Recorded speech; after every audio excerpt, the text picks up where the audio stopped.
Y siguiendo la línea, Emilio de Robert, ¿cómo salir de esa nube de la percepción? ¿Cómo salir de nuestras creencias limitantes, eh, de esa manipulación, de esos implantes mentales? ¿Cómo ir saliendo? Siendo que también lo dice Eckhart Tolle, lo dice que nuestro principal enemigo es el pensamiento. ¿Qué podemos hacer al respecto? ¿Vas tú, Emilio? Por mi parte, pongo sobre la mesa, Edgardo, lo que he aprendido y a partir de ese aprendizaje he practicado en mi vida y además no solamente he practicado yo, sino que conozco personas que han llevado a cabo esa práctica y que permite de alguna forma ir eliminando esas telarañas de tanta manipulación, de tanta confusión y de tanto tergiversación a través del inconsciente colectivo. Hay dos términos que aparecen de una forma u otra en la mayoría de las tradiciones espirituales, dos tipos de prácticas que aparecen en la mayoría de las tradiciones espirituales. Por un lado está lo que en la expresión cristiana se le da la denominación de fe. La fe, hoy en castellano, es un vocablo que viene del latín. Pero a su vez, cuando se traduce en el siglo IV la Biblia original del griego clásico, que es la que estaba escrita, al latín, hay una palabra en griego que es la que yo entiendo que de buena fe, el San Jerónimo, que fue el que hizo la traducción al escribir la Vulgata, de buena fe traduce como lo que hoy da lugar a la fe. Me refiero al término pistis, pistis como sustantivo, pisteo como verbo. Pistis, que es por tanto la fe de la que hablaba Cristo Jesús, es una práctica de vida que tiene tres pilares: confianza, compromiso y perseverancia. ¿Confianza en qué? En la vida. Acabamos de hablar de ello. Confía en la vida. Compromiso. ¿Compromiso con quién? Contigo mismo. Pero no con el contigo mismo que tiene fecha de caducidad, sino con el contigo mismo que es verdadero porque no es efímero, sino que es imperecedero, con el nombre que cada uno le quiera ya dar, la esencia, el yo superior, la denominación que cada uno quiera dar. Por tanto, ese compromiso con uno mismo significa reconocer en ti ese componente divino imperecedero que tiene y comprometerte desde ahí en tu práctica diaria. Y el tercero es la perseverancia, que no tiene que ver con el esfuerzo es lo propio del ego, que vaya a contramano de la vida, ¿no?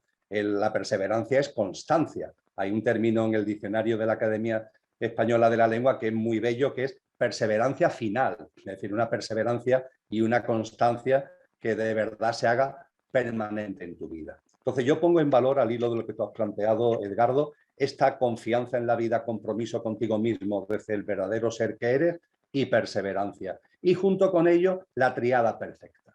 Una triada perfecta que también ha sido enunciada por tantos sabios y sabias y que tiene también, como indica su nombre, tres pilares.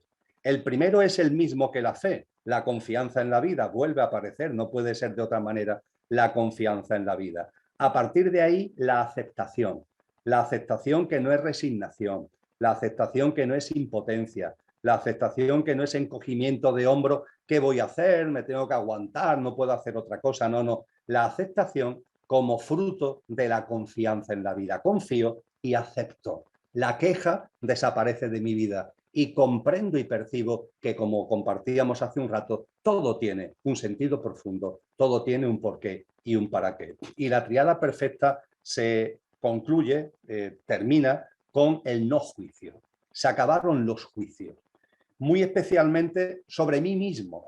Se acabaron los juicios sobre nosotros mismos y se acabaron los juicios hacia el exterior. Vamos con una balanza en la mano. Nos quieren mantener en un estado de vida donde estamos con una balanza en la mano. La balanza que ellos quieren para que juzguemos con los sistemas de creencias y los paradigmas que ellos quieren, pero que nos pasemos la vida juzgando. Esto está bien, esto está mal. Con esto estoy de acuerdo, con esto estoy en desacuerdo. Con el pequeño ego haciendo constantemente ahí de las suyas, porque lo que ve positivo es lo que causa bienestar y lo que ve negativo es lo que causa malestar. Esa balanza del juicio hay que tirarla. Y la triada perfecta y la fe desembocan de manera natural, y concluyo, en algo muy importante en el momento presente, tal como lo percibo, que es la acción consciente. La acción consciente. Gautama Buda Buda Gautama lo denominó la acción correcta. Si nos vamos al noble óctuple camino del budismo, nos encontramos la acción correcta. En la tradición de Cristo Jesús aparece la acción consciente, las bienaventuranzas, actúa por la paz, actúa por la justicia, se nos llama a una acción consciente. Creo que esto es muy importante tenerlo en cuenta, Robert y Edgardo, porque entre los elementos de confusión que hay, no solamente están los materialistas, están también los que se disfrazan de espirituales. Ahí está la New Age, generando confusión y colaborando a la confusión. Ahí está el supermercado espiritual, generando confusión y contribuyendo a la confusión. Entonces, desde esas confusiones que se quieren disfrazar de espirituales, a veces se habla de la confianza en la vida y a veces se habla de la aceptación y se habla de las cosas que estamos aquí hablando, pero transmitiendo una conclusión de indiferencia y de inacción. Como todo está en su sitio, como todo es como corresponde, como todo tiene su sentido profundo, es como de la confianza en la vida surge de manera natural la aceptación, pues ya está a partir de ahí indiferente e inacción. Lo que nos han enseñado los sabios, lo que nos han enseñado las maestras y los maestros, es que de la confianza en la vida, del compromiso con uno mismo, de la perseverancia, de la aceptación, del no juicio, lo que deriva de manera lógica y por puro discernimiento es actuar. No la indiferencia ante lo que sucede, sino una acción consciente ante lo que sucede, que es acción consciente por la sencilla razón de que cuando actuamos, la vibración no baja. Cuando actuamos desde nuestro pequeño yo, la vibración se viene abajo. En cambio, cuando actuamos desde la consciencia, esa vibración se mantiene. No somos indiferentes ante los sufrimientos de los otros ni del mundo. No somos, desde la compasión universal a la que antes hacía referencia, no somos ni indiferentes ni inactivos. Somos muy activos y tenemos una voluntad firme de ser semilla de la nueva humanidad. Sabemos que esa nueva humanidad hay que co-crearla. Tenemos que ser agentes activos de creación de esa nueva realidad. Y eso lo llevamos a cabo no con las connotaciones de densidad que también nos quieren meter con la lucha, con la resistencia, con la pelea. No. Lo hacemos desde la vibración más alta. Aquí no estamos para destruir lo viejo, estamos para crear lo nuevo. En cambio, insisto, en toda esta confusión en la que estamos metidos, muchas veces cuando se hablan de cosas tan importantes y tan fundamentales como esta, pues se quieren de alguna forma ensuciarlas, contaminarlas con ideas de indiferencia, ideas de alejamiento de la realidad. La espiritualidad es mi camino, el camino interior. La consciencia es mirada interior y es mirada exterior. Y si no lleva ambas cosas en equilibrio, no es consciencia, como por cierto muy bien enseña el propio diccionario de la lengua. Gracias, Emilio. No sé si quieres complementar, Robert, y además si puedes puntualizar cómo podemos ir parando ese loro que tenemos y también el tema de la oferta holística, que creo que es importante también como aclararlo, ¿no? El New Age. Claro, ahí el gran problema de la New Age y del mercadillo espiritual es que hay muchas ideas buenas pero incompletas. Como si te doy el puzzle, pero te doy las piezas salteadas y desprovistas en su contexto, pues no sirven. Es como si uno pues tiene conceptos de nutrición, pero salteados, como decir, bueno, no hay que comer mucho en las cenas y hay que desayunar fuerte. Digo, bueno, pero eso va a depender mucho también de cuáles tus hábitos de vida, de cómo te mueves. Lo mismo, este deporte es bueno, el caminar es lo más saludable, o no es buena correr porque te machacas las rodillas. Todo puede ser útil o puede servir para algo dentro de una cosmovisión, dentro de un plan, dentro de un objetivo, dentro de una coherencia completa. Si nosotros simplemente extraemos ideas salteadas y no las ubicamos dentro de un propósito más grande, entonces no vemos cuál es el criterio que hay detrás y por eso llegamos a conclusiones absurdas, ¿no? De hecho, hace muchos años recuerdo haber hecho un poco como lo que era la parodia, ¿no? Del que simplemente va acumulando conocimientos pseudo espirituales, pero no sabe cómo aplicarlos. Y el problema es que al final acaba creando una conciencia moral, o sea, tiene un cuerpo mental abarrotado de conceptos que no sabe bien cuándo aplicar, porque me han dicho por una parte que tengo que poner límites, pero por otra que tengo que ser compasivo, por uno que ponga la otra mejilla, pero por la otra que tengo que parar los pies a los psicópatas y no permitirles que entren en mi vida. Entonces lo que tengo que hacer es entender que cada una de esas conductas y cada una de esas consignas tiene un momento evolutivo, tiene una pertinencia, tiene una oportunidad, y de ahí primero tengo que ir acudiendo a los conceptos principales, al lenguaje universal del alma. Y ahí tenemos diferentes lenguajes sagrados y maneras de entender el mundo. Pero cuando uno va comprendiendo cuáles son los lenguajes principales del alma, cuáles son esos conceptos que todos los sabios han ido conectando e hilando a lo largo de la vida, entonces ya no te puedes equivocar.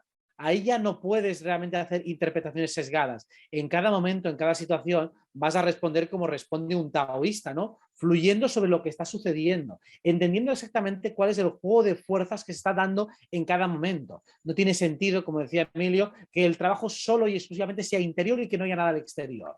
Entonces, todo el trabajo de compasión, todo el trabajo de generosidad, si no hay un externo, si no hay nada afuera, entonces, ¿de qué sirve? Una cosa es comprender que todo es una proyección holográfica de una conciencia divina, pero esa conciencia divina incluye lo exterior y lo interior.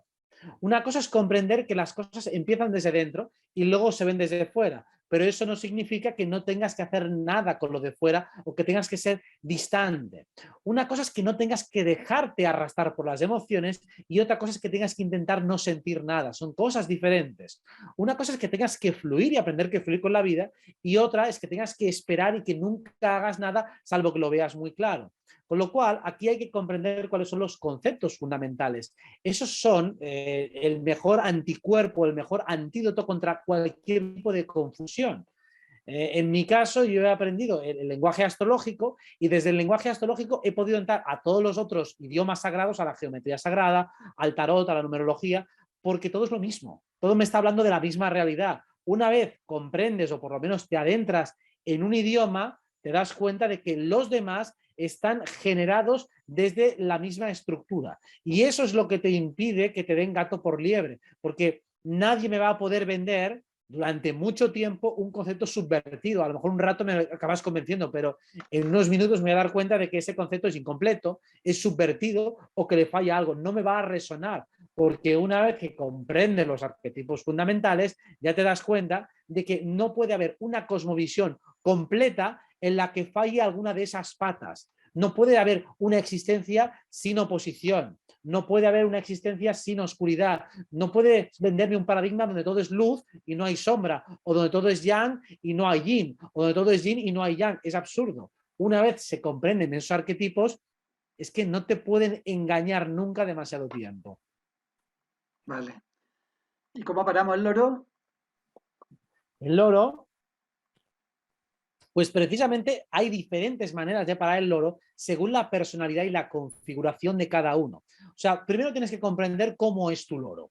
¿Tu loro es alguien que habla mucho o que habla poco? ¿Es alguien que te presiona, te chantajea desde las emociones? ¿Es alguien que se proyecta hacia el futuro o se proyecta hacia el pasado? ¿Es alguien que intenta irse distanciándose de la situación hacia arriba o se va hacia abajo, hacia la tierra? ¿Cómo es tu loro? Porque según cómo sea tu loro, le vas a tener que alimentar, pero con buen alimento. Vale, mi loro, por ejemplo, se va muy hacia arriba, se separa, se intenta distanciar de la situación. Vale, pues entonces vamos a hacer un análisis lo más objetivo posible, lo más neutro, lo más aséptico. Y es así, cuando le doy razones muy lógicas y muy asépticas, que consigo que mi loro se calme. Ahora, mi loro se va hacia atrás, con lo cual es emocional, es alguien que siempre está conectado a sus memorias, a sus anclas y heridas emocionales, con lo cual lo que tengo que darle es afecto y cariño, porque es lo que necesita. Mi loro, en cambio, siempre se va hacia adelante, se proyecta en el tiempo y hacia el futuro. Muy bien, entonces dale acción, porque es un loro que va hacia adelante. Y si es un loro que va hacia abajo y está preocupado por la salud, por temas técnicos y prácticos, pues ponte a limpiar la casa. Haz algo práctico y algo útil, porque tu loro lo que no quiere es sentirse inútil, entonces te pone tareas sin parar. Bueno, pues haz tareas útiles que estén en tu mano en estos momentos. Si uno comprende la naturaleza de su loro, pues sabe cuál es el animal cuál es el alimento que le corresponde para apaciguarse. Buenísimo, buenísimo. Gracias. Entremos al campo de la energía, un tema que que también se habla mucho, es importante el relacionarse con nuestra energía, comprenderla. Ambos han tenido y tienen experiencia. Tú, Robert, de hecho haces talleres respecto al tema energético y también Emilio, tú has tenido experiencia respecto a Avalon, etcétera. ¿Qué podemos decir respecto al campo energético y a dónde podemos llegar? Pues hoy día se habla de la quinta dimensión también. Eh, ¿Cómo podemos ir conectando todos estos temas? Y si pueden hablar quizás de las propias experiencias, en tu caso, Emilio, también. Muy bien, pues con mucho gusto. Eh, Dentro de todo lo que es el amplísimo campo de la energía y de lo energético en la vida, en la madre tierra y en el ser humano, me permitís que vaya a poner el acento en un elemento concreto.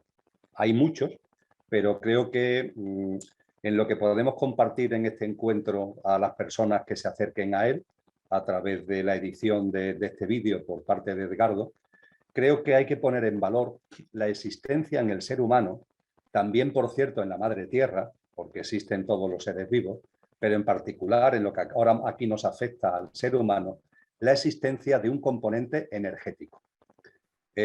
Las escuelas, desde antiguo, le han dado el nombre de etérico, en lo que puede llevar a algún tipo de confusión, pero en cualquier caso estamos hablando de lo mismo. El componente o cuerpo etérico o energético es algo que está presente en todas las formas de vida y es algo que está presente en el ser humano. Ese cuerpo energético o etérico tiene muchas funciones. Una muy importante y es como el molde sobre el que se configura el cuerpo físico. Antes hablaba Robert utilizaba el símil en su argumentación de un rompecabezas, ¿no? Que nos dan piezas y nos dan solamente unas cuantas piezas y nos falta el tapete, ¿no? Te falta el tapete para poder poner las piezas. Diríamos que el cuerpo etérico o energético del ser humano es el tapete y el cuerpo físico son las fichas que se van poniendo, configurando el cuerpo físico. Pero debajo del tapete está el cuerpo etérico. Ese cuerpo etérico del que nos habla, pongamos por caso, la acupuntura, donde sí, se clavan alfileres, agujas, pero no en cualquier sitio, se clavan en la epidermis, pero se buscan enclaves energéticos. Tiene que ver con los nadis, de los que nos enseña el yoga, o tiene que ver con los chakras. También cuando se hace reiki, entre comillas, el reiki sí, se mueven manos, entre comillas, y se pone sobre alguna parte del cuerpo del que lo recibe, pero tanto el que da como el que recibe, lo que se está moviendo tiene que ver con estos componentes energéticos. Pues bien, todo esto lo saca a colación al hilo de lo que estamos viviendo en el momento presente, porque el componente etérico del ser humano, entre sus funciones, aparte de la que he comentado y otras muchas, entre sus funciones, como es energético, como es permeable, entre comillas, tiene la importantísima función de estar en contacto permanente con la vida que nos rodea. Porque la vida nos rodea por todos sitios. Es lo que los orientales llaman prana, pero podríamos llamarlo la vida o la vitalidad. Nos rodea por todos lados. Evidentemente en un entorno natural, en un entorno de un parque, de un jardín, de una playa, de una montaña, los rayos del sol, ¿no? Son las grandes fuentes de esa vitalidad y de ese prana. Pero todo lo que nos rodea es vida. Y el cuerpo etérico tiene la capacidad, por su configuración precisamente energética, de estar en conexión con esa vitalidad, atraerla, absorberla y pasarla al cuerpo físico.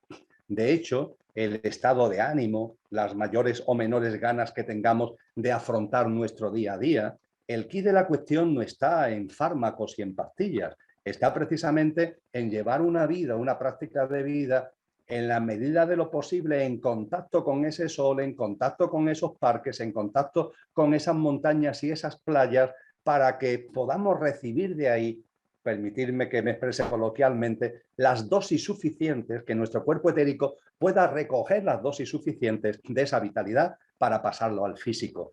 Metidos en ciudades contaminadas, en medio de cemento y de alquitrán, ese prana, esa vitalidad es escasa y nuestro cuerpo etérico tiene dificultades para recibir ese etérico. De ahí que haya tantos problemas actualmente de estados semidepresivos, de bajones de ánimo, La solución no está en los fármacos, la solución está en la vida que nos rodea, entrar en contacto con esa vida en todas sus manifestaciones, con la naturaleza y el sol, evidentemente, como grande fuente. Bueno, todo esto lo estoy articulando para ponerlo en colación con lo que hemos compartido hace un rato.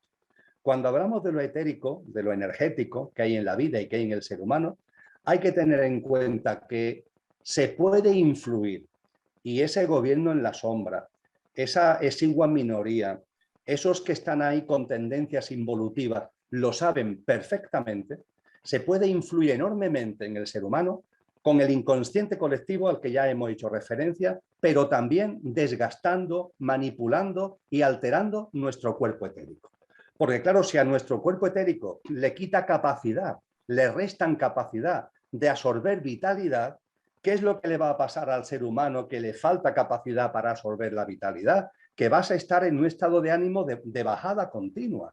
Y a partir de ahí, en un estado de ánimo de bajón, ¿cómo te puedes plantear temas de conciencia? Te conviertes en una especie de superviviente. Cualquier cosa trascendente, cualquier cosa que conlleve un razonamiento, un discernimiento, una lógica, un elevar la mirada, se te va a poner muy cuesta arriba porque tus facultades físicas están muy mermadas como consecuencia de esa falta de vitalidad.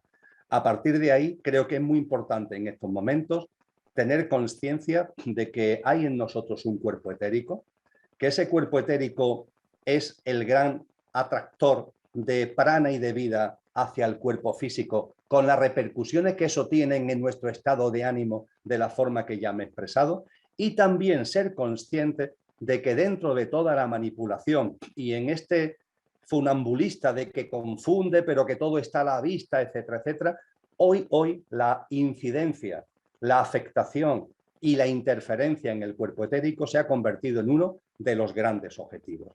Y eso no lo digo para tener miedo, sino para tomar conciencia. Por ejemplo, desde tiempos muy antiguos se ha hecho referencia a algo que tiene que ver con lo que hoy denominamos genética.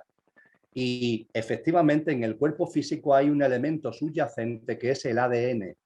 Pero como la ciencia sabe muy bien hoy, por debajo del ADN, marcando sus patrones, haciendo de trasfondo y de patrón del ADN, está el ARN. Y el ARN está en conexión con el cuerpo etérico. El ADN está en conexión con el físico, el ARN está en conexión con el etérico. Pues sin ningún tipo de miedo, ojo, ojo, si lo que quieren es que de alguna forma tú te metas sustancias de la manera que sea que afecten a tu ARN, porque esa afectación a tu ARN puede incidir de forma negativa, puede mermar las capacidades de tu cuerpo etérico. Creo que en estos momentos es muy importante que pongamos en su lugar este componente etérico energético que tenemos los seres humanos y que le demos valor, sin miedo, pero que lo pongamos en valor y que lo, entre comillas, que lo amemos, que tengamos también un compromiso hacia él de hacerlo más potente. Y eso nos lleva a la vida, de esa que hablábamos ya, con reverencia, con confianza. Esto, fíjate por dónde nos lleva otra vez a la vida, porque es en la vida donde vamos a encontrar esa energía, donde vamos a encontrar esa vitalidad. Y no olvidemos que también la Madre Tierra tiene un cuerpo etérico y tiene un cuerpo energético. Y el cuerpo etérico de la Madre Tierra, tal como lo percibo, y también al hilo de lo que he podido ir estudiando y conociendo, es otro factor clave en estos momentos en la evolución humana.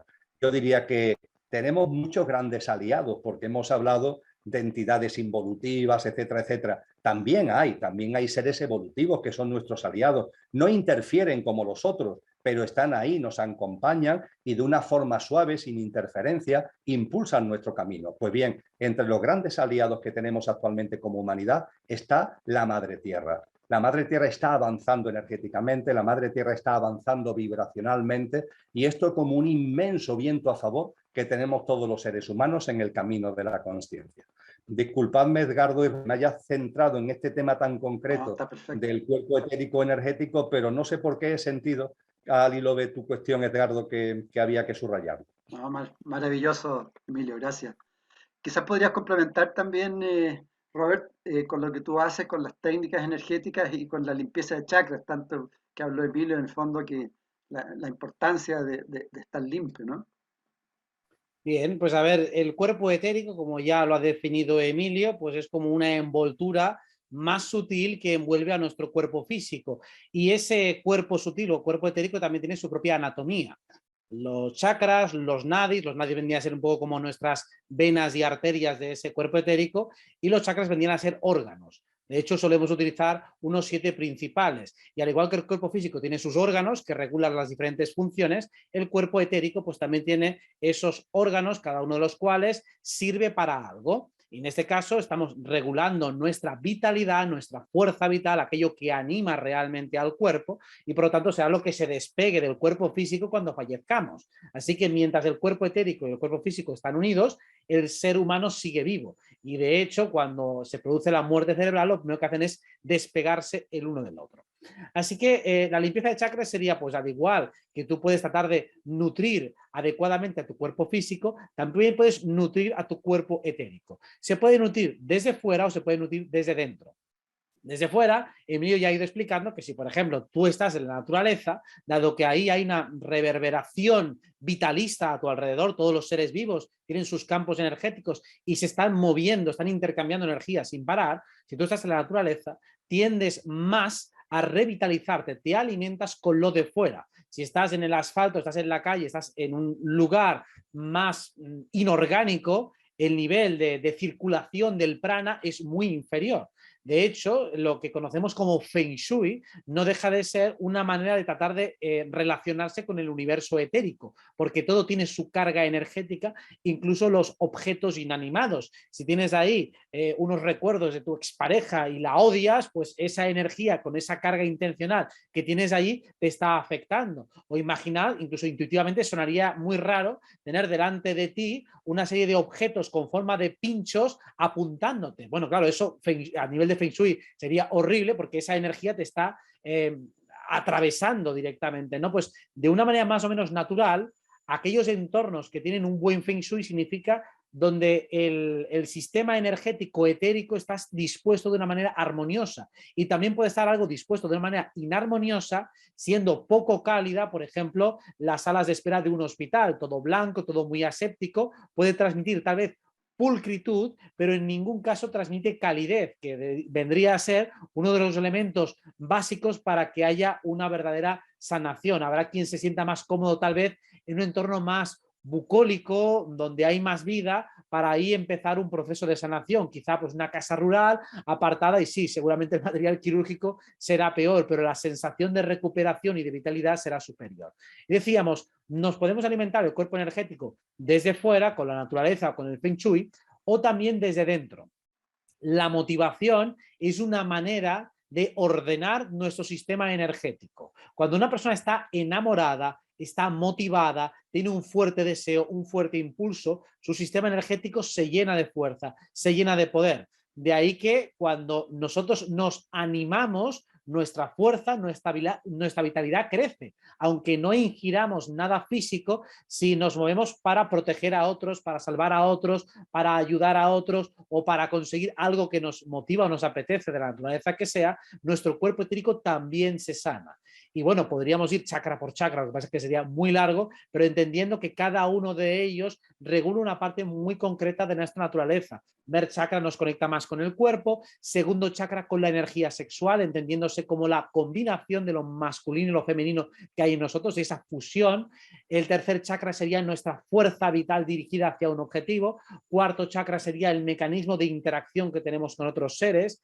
El quinto chakra ya tendría que ver con la conexión que hay con nuestro cuerpo mental, cómo procesamos la información y la decodificamos en forma de imágenes o en forma de conceptos. Sexto chakra sería la apertura a nuevos campos de información antes de procesarlo, sería como nuestra antena receptora.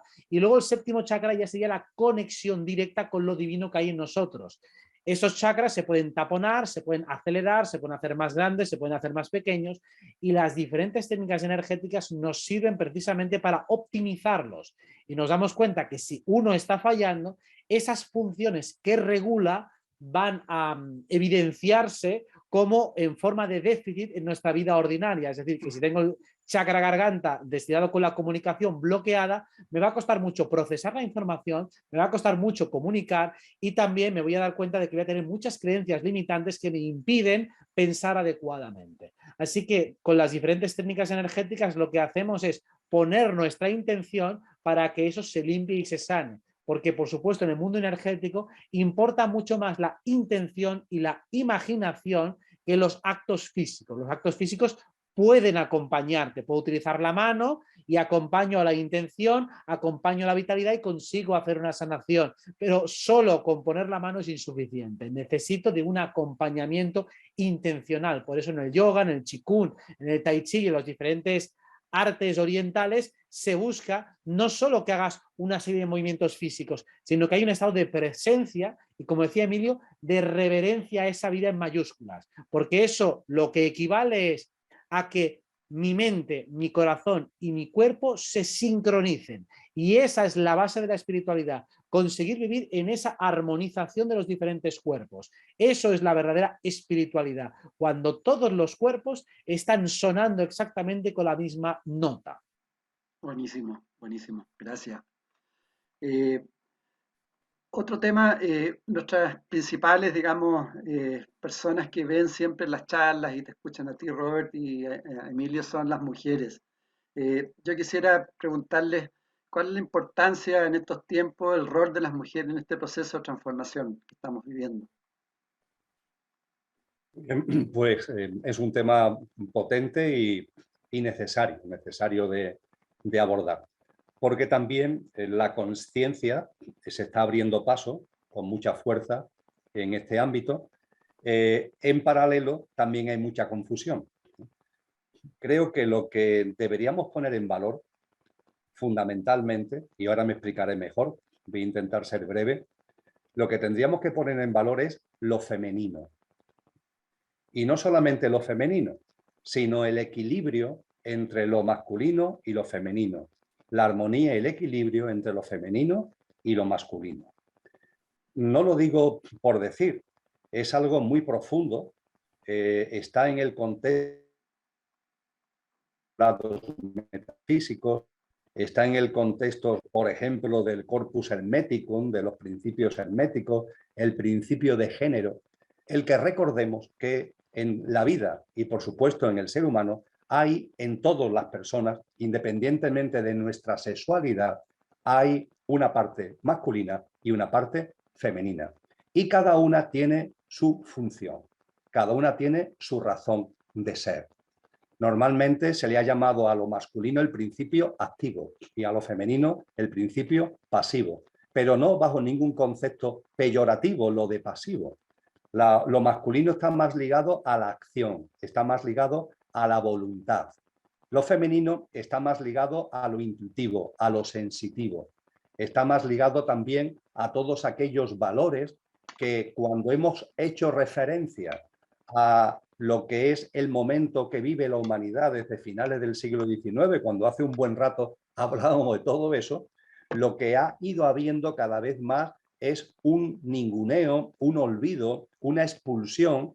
Al matar a Dios, ha habido una expulsión de esos valores de sensibilidad, de inspiración, de intuición, de creatividad, que va ligado a lo femenino. Pues bien, históricamente lo que hemos vivido efectivamente ha sido acentuado en los últimos tiempos, pero lo que hemos vivido es el ninguneo y la expulsión de lo femenino, hasta el punto de que la humanidad actual se ha convertido en una humanidad que ni siquiera es masculina. Es decir, se produce un fenómeno muy curioso, y es que cuando se rompe el equilibrio y se quiere quitar de en medio, como se ha querido quitar históricamente lo femenino, para darle toda la prevalencia a lo masculino, esa masculinidad que no va acompañada de lo femenino derrapa. Se viene abajo y se convierte en una degeneración de lo masculino.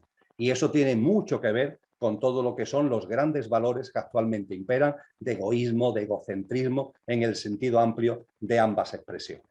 Hoy estamos viviendo un momento, desde hace una serie de lustros, donde con toda razón se habla de la necesidad, yo diría que de la imperiosa necesidad, de que la mujer recupere terreno, de que la mujer tenga su sitio. Eso es absolutamente imprescindible. Y bienvenidos sean, por supuesto, todas las medidas, todas las acciones que se acometan y que se puedan acometer para buscar esa mayor presencia, ese mayor protagonismo, esa mayor emancipación absolutamente bienvenido sea y ojalá vengan muchas más cosas. Pero eso sí, no puedo dejar de llamar la atención que ojo, porque precisamente desde el punto de vista de la manipulación del inconsciente colectivo, se sabe dar muy bien en la tecla para que finalmente empecemos a entender que la prevalencia, el protagonismo creciente de la mujer se haga asumiendo por parte de la mujer no el protagonismo y la fuerza y el ímpetu de lo femenino, sino asumiendo los roles masculinos. Y ni siquiera los masculinos, sino esos masculinos que han sido contaminados y que han caído derrapados a la cuneta. Estamos en ese momento precisamente, es decir, hay un movimiento maravilloso de mayor protagonismo de la mujer, que yo creo que todas las personas conscientes celebramos de corazón, y no solamente celebramos, sino que en la medida de nuestras posibilidades participamos activamente en él.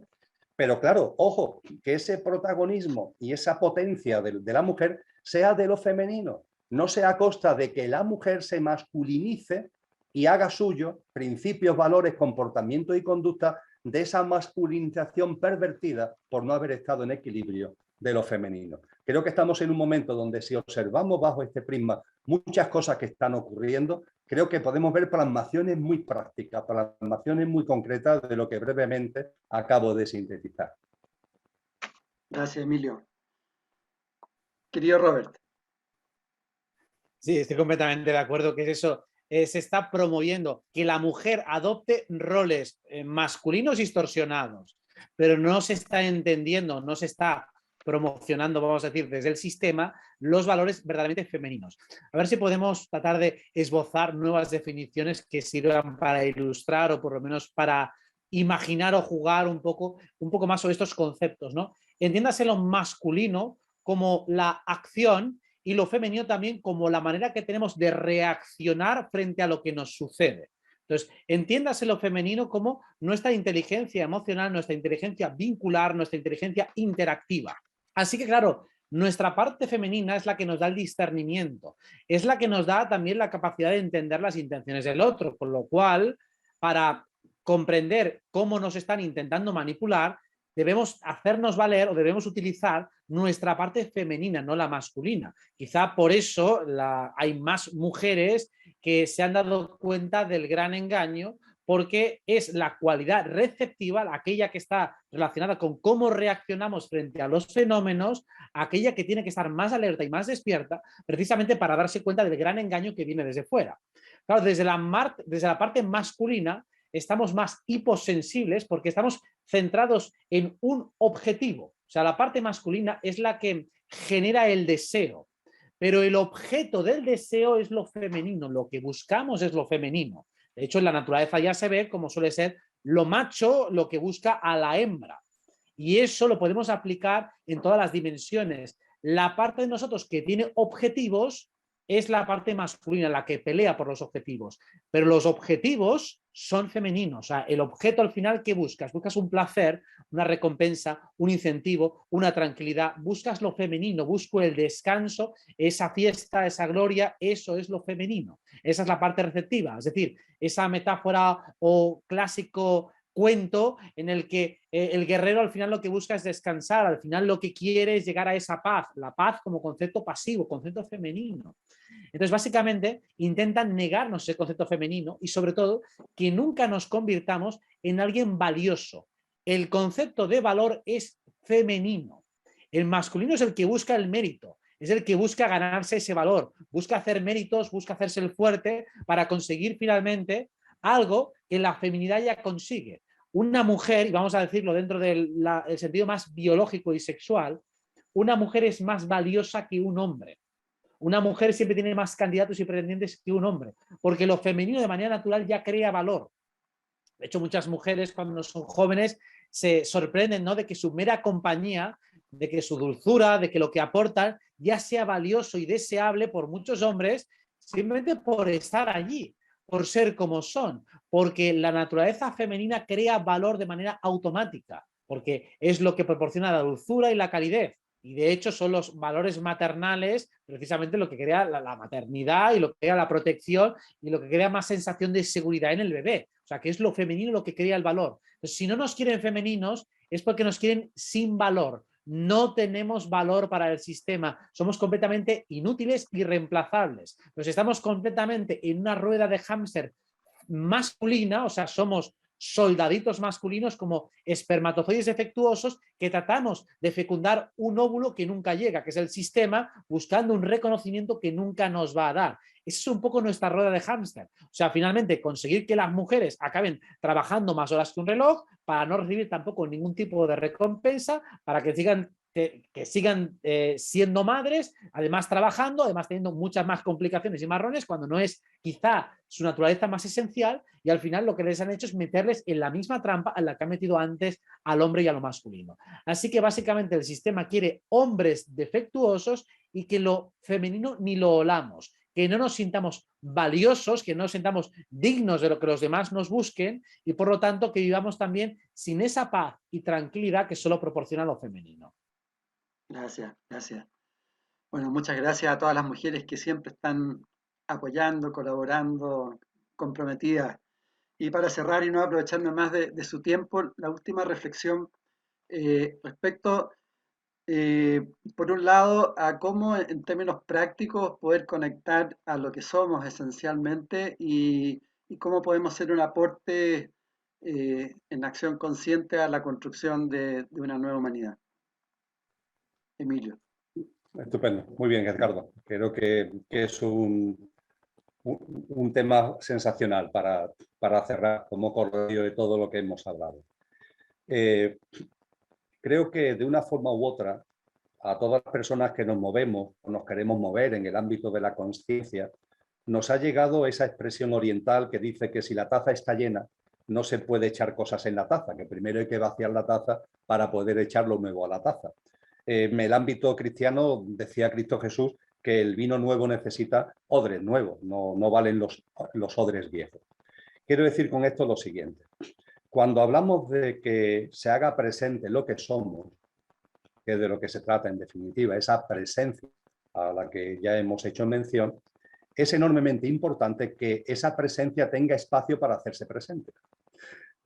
Y tenemos que ser conscientes de que la casa, hablando metafóricamente, la tenemos tan llena de muebles de nuestro pequeño yo, es decir, la tenemos tan llena de objetos y de muebles de nuestra parte perecedera que es imposible que se haga presente lo que somos simplemente porque no tiene espacio en nuestra vida. Es que no hay espacio material en nuestra vida para que se haga presente. A partir de ahí, lo que corresponde hacer es enormemente sencillo. Hay que sacar muebles, hay que vaciar.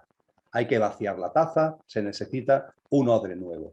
Y vaciar la taza es algo tan simple, tan simple, tan simple, como darnos cuenta de la presencia que tiene el pequeño yo en nuestro día a día para, con cariño, con mucho cariño, decía San Juan de la Cruz, entre las azucenas, ¿no? Dejando mi cuidado entre las azucenas olvidado. A ese pequeño yo, irlo quitando de nuestra vida en lo que tiene de interferencia.